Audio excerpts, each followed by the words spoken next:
What's up YouTube? This is Garden Gaming TCGs here with a update on Dallas Regionals. I want to bring you guys the deck I played, and I ended up making top 128 in the main event, and I top 8'd the 133 person cup.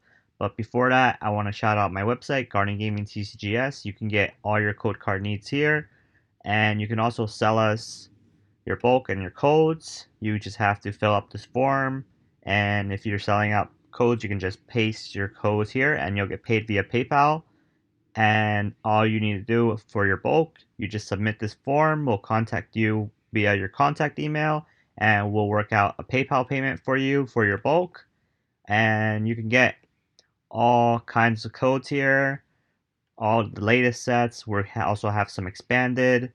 Some of them are sold out at the moment. We're working on restocking them, and we also have GX, EX codes and deck codes.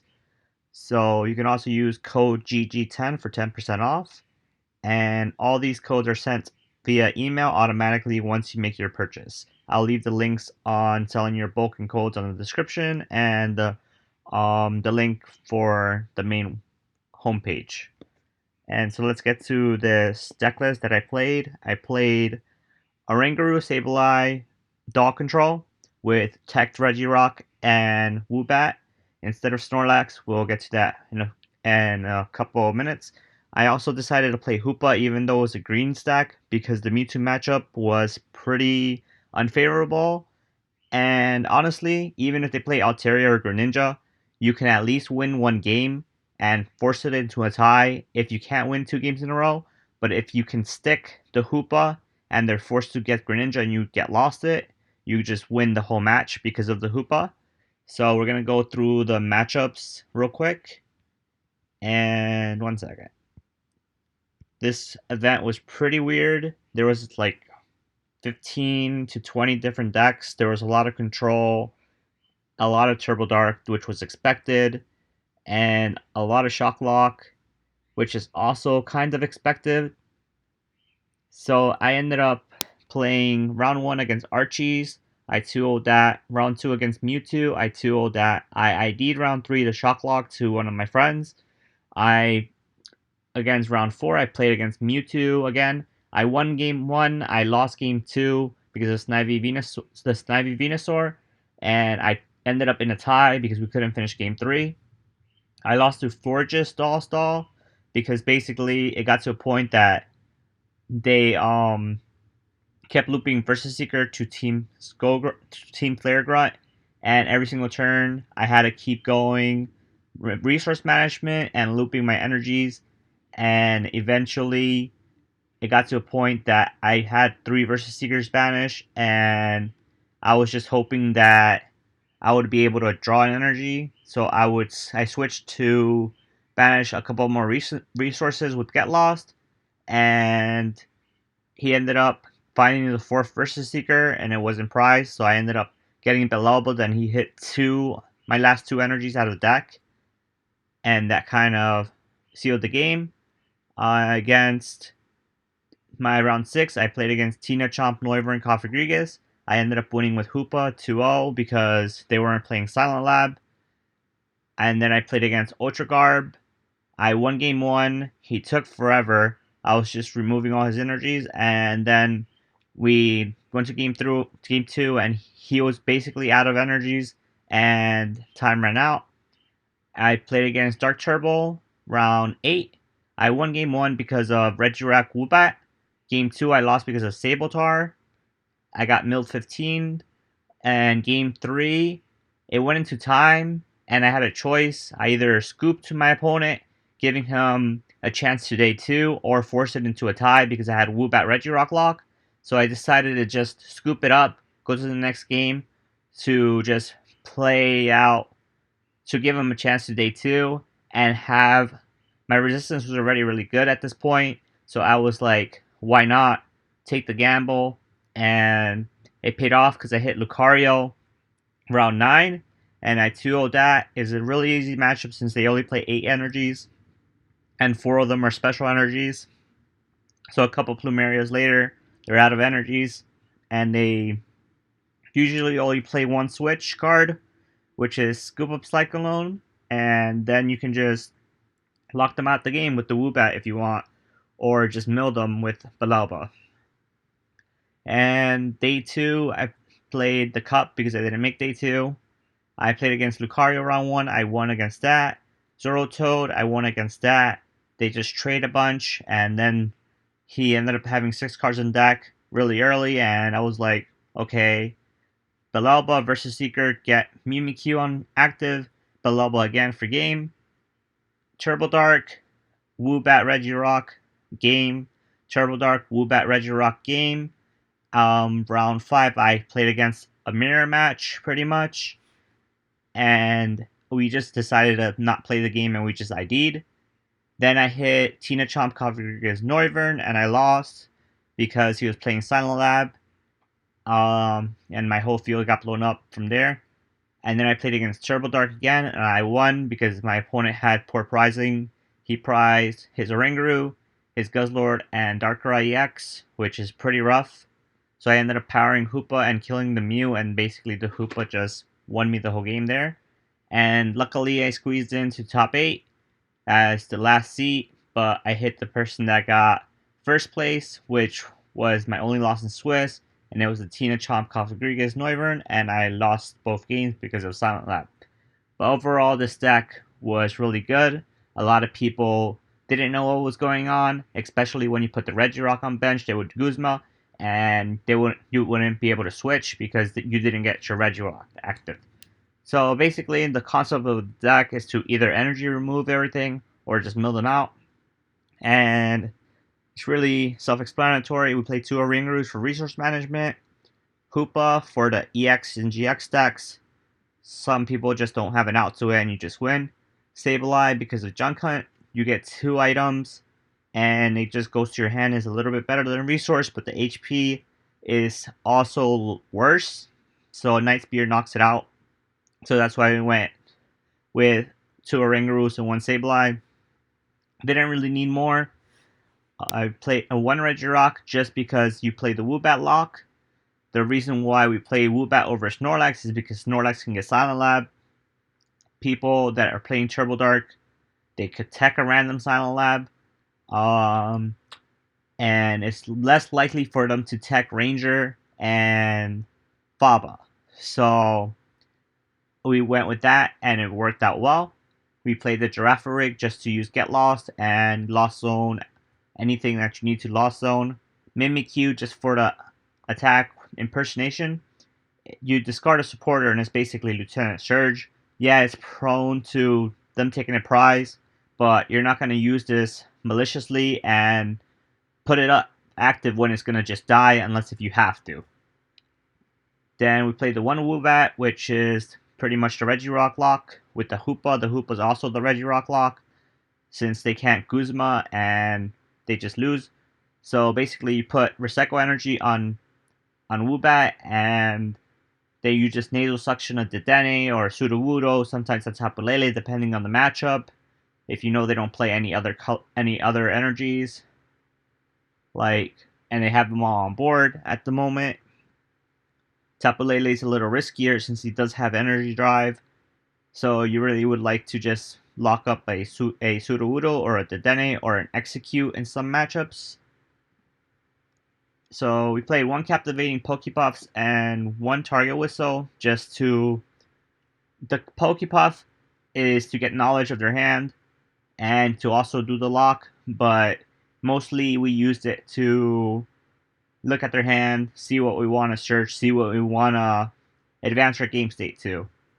Computer Search over Life Dew. The reason why we play Computer Search is because it's any card in your deck, and Life Dew, yeah, you can loop it with the Orenguru and Lana's Fishing Rod, but optimally, if the Life Dew gets Fava, that whole loop is done.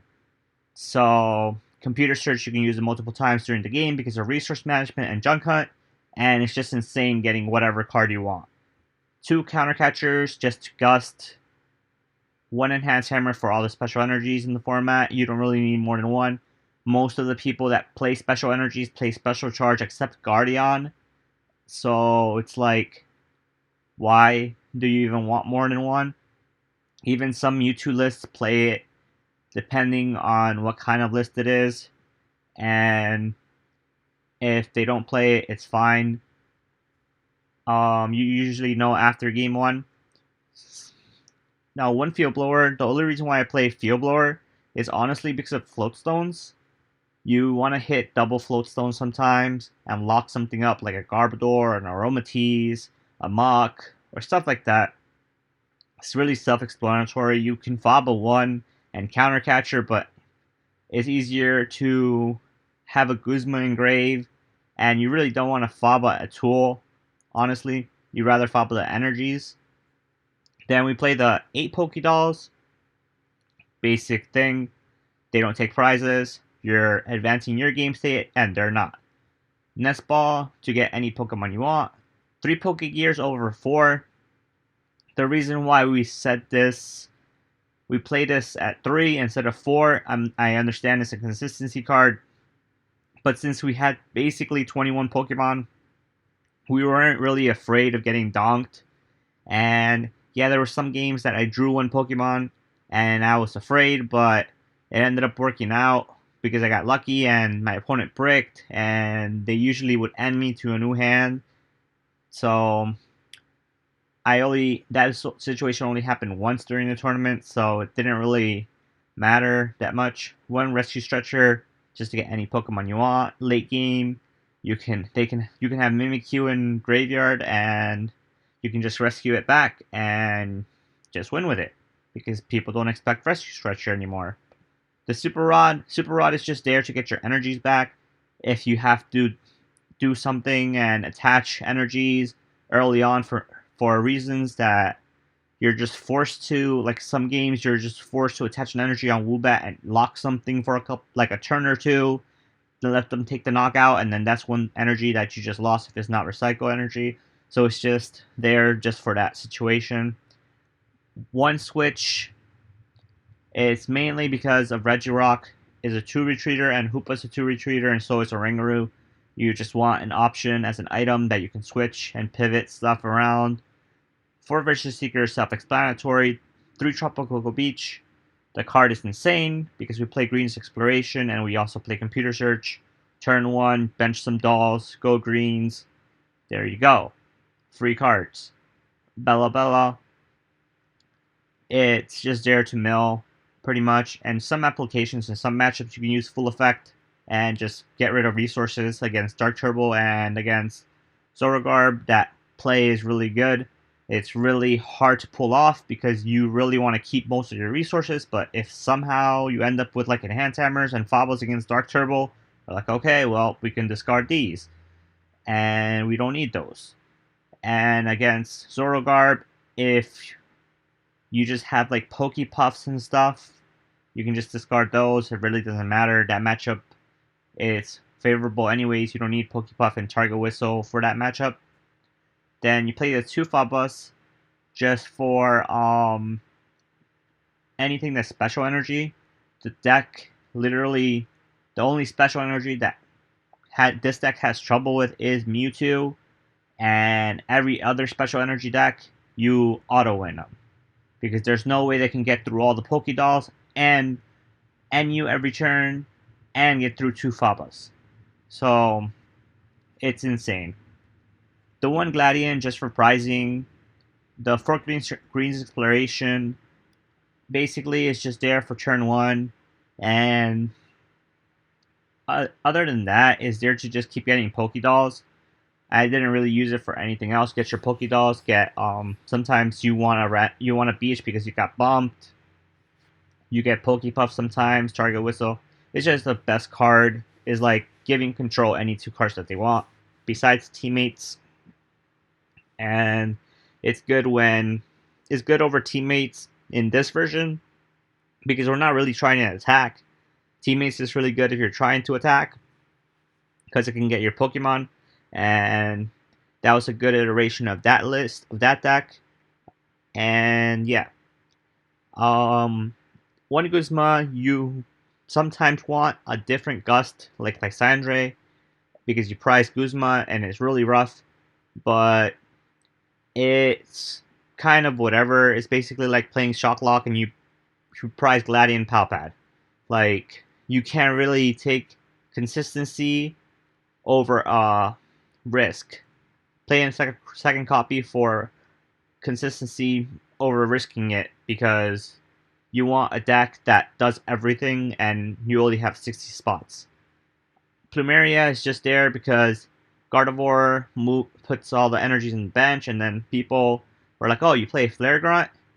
Okay, so let me attach and start powering up in the bench. Then you go Plumeria, and it's really good because it discards cards, so it lets you be able to manipulate when you use it, so you can use Beach to draw, even if it's one card or two cards. It doesn't matter. You're advancing your game state, and again, your opponent is trying to catch up. And that's the whole point, and that's the game plan. It's one Pokemon Ranger just for ADP, and sometimes you get lucky and you draw it against item lock. It's not really likely, but when it does, it happens, and it's really nice. Gives you a turn or two. Force Stevens resolves. The card is broken. It says end your turn. It's basically a tropical beach for any 3 cards that you want.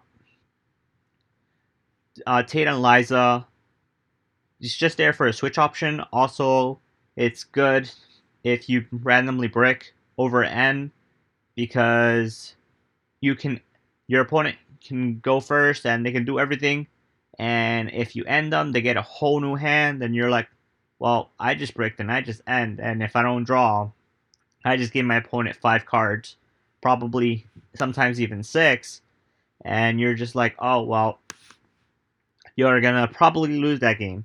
So we decided this over N, even though it's 1 less card, but if we have to Tate and we don't draw anything, we're gonna lose that game anyways, so it's fine. 2 Flare Grunts, basically just to get rid of any basic energies.